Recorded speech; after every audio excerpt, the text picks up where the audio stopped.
Think about the thing that scares you most. Now imagine being so powerful that nothing can hurt you. Now imagine being afraid. That is what gods felt. Not the fear of a mortal, not the fear of pain or loss or death. The specific, nauseating fear of realizing something out there is bigger than you, that you are not at the top, that you never were. In every ancient religion humans ever built, the same story bleeds through the cracks. The gods almost lost, again and again, against things that did not care about their names, did not flinch at their thunder, did not kneel. Zeus was buried alive and had his strength stolen. Odin traded an eye for wisdom, not to become a better god, but to see what was coming. Ra crossed the sky every day, terrified of Apophis, a serpent so ancient that the sun itself had to fight its way across the sky to survive. This is not mythology. This is the oldest fear humans ever understood, dressed up in the language of gods, that no matter how powerful you become, something out there is bigger. And it remembers that you are small. Every ancient civilization faced the same impossible question. If the gods are real, the realest things, what is bigger than them? And the answer mythology keeps giving is worse than the question. Everything is bigger than you, even the gods, even forever.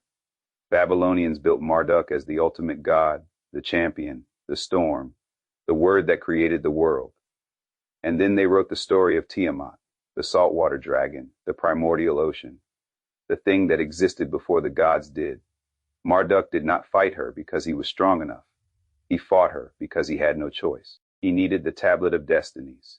He needed the storm. He needed the sacred words. He needed every ally in the universe. Without them, the king of the gods would have been eaten by the ocean. This is not a story about gods being kind to monsters. This is a story about what it feels like to be the biggest thing in the room and still flinch. The gods did not emerge from nothing. They emerged from something, and that something was always worse. In Norse mythology, the gods of Asgard were not the first beings. They were the survivors. Before Odin hung himself on Yggdrasil to learn the secrets of the runes, before he forged the worlds with boar's blood, there was Ginnungagap, the void before all things, and from that void came Ymir, the first frost giant, the first thing that existed. The gods killed him and built the world from his body. They did not inherit the universe. They stole, and they spent the rest of eternity waiting for Ymir's children to collect the debt. Fenrir, the wolf, whose jaws stretched from heaven to earth. Jormungandr, the world, serpent, so massive it circled the entire ocean. And Hel, who ruled the dead. Odin fed his eye for wisdom, not to see further than anyone else, to see what was coming for him. The gods were not at the top of the hierarchy. They were tenants in a house they had stolen, and the original owners were still alive. Typhon is the most terrifying creature in Greek mythology, not because of its size, though its head touched the stars, because of what it did to Zeus, the king of the gods, the one who threw lightning bolts, the one who decided the fate of mortals. Typhon ripped the tendons from Hermes' hands. It buried Zeus under a mountain, and Zeus, the god who shook the world, stayed buried until someone came to rescue him, not because he was resting, because he was defeated. When Zeus finally rose, he did not beat Typhon alone. He needed the Cydalian nymphs, the Titans, every weapon the Cyclopes had ever forged. Without them, the floor of a mountain would have been the end of Olympus. This is the part of mythology that should keep you up at night. The gods did not win because they were strong enough. They won because they had no other option, and they barely made it. The universe does not owe power a victory. When Lovecraft wrote his great horror stories, he was not inventing anything new. He was recovering something ancient. Cthulhu is the great priest of the outer gods, the most powerful entity in his universe that can be perceived by human minds. And Cthulhu sleeps, not because it is tired, because something bigger than it put it there. Azathoth rules all of existence, every universe, every dimension, every reality, a footnote to its will. And it is blind. It is insane. It is an idiot sultan who does not know it is ruling anything. Nyarlathotep serves things so far beyond comprehension that he, the most human of the cosmic entities, is still just a crawling chaos. This is the structure of cosmic horror, and it is the exact structure of ancient mythology. Every layer of power you climb, there is something above it. Every god you discover, something was there first. And at the very top, if there even is a top, there is nothing that cares. The universe is not cruel. Cruelty requires intent. The universe simply is, and it is large enough to erase anything that thinks it matters.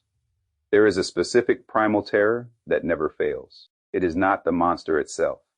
It is the monster that makes the biggest thing in the room feel small. Every ancient civilization found this terror and put it in their mythology.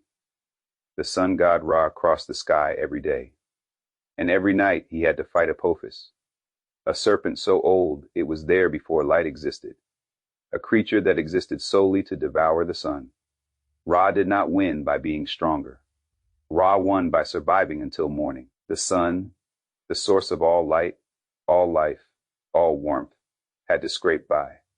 Every single day, in Hindu mythology, Kali stands on Shiva because she is in a trance of destruction, and he lies beneath her to protect the world from her power. The goddess of destruction, so terrifying that the god of preservation has to let her stand on his body. This is the horror of scale used correctly. Not the monster is big, but even the thing that is supposed to be the biggest almost does not make it. Here's the question that makes this whole topic keep you awake. Why did humans build gods and then immediately write stories about them being afraid?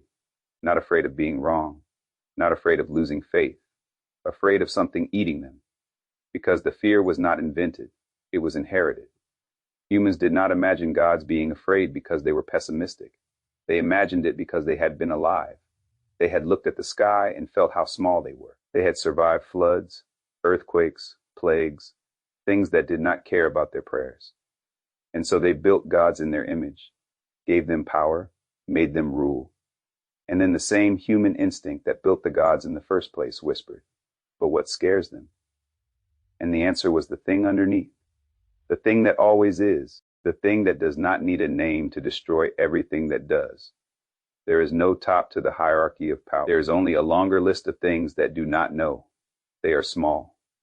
Every ancient civilization told the same story, not about how gods protected humanity, about how gods almost lost, about how close the ceiling came down. And that is why this topic resonates so deeply, because the horror is not the monster. It is the moment the ceiling drops, the moment you realize the thing you thought was the biggest thing in the room is also just surviving, just afraid, just holding on against something it cannot fully comprehend. You thought you were at the bottom of something, you were at the top of something smaller, and above you, the darkness does not end. It just gets bigger. The monsters gods were afraid of are the monsters that remind us. There is always something above you, always something before you. And the universe is not done. It is still large.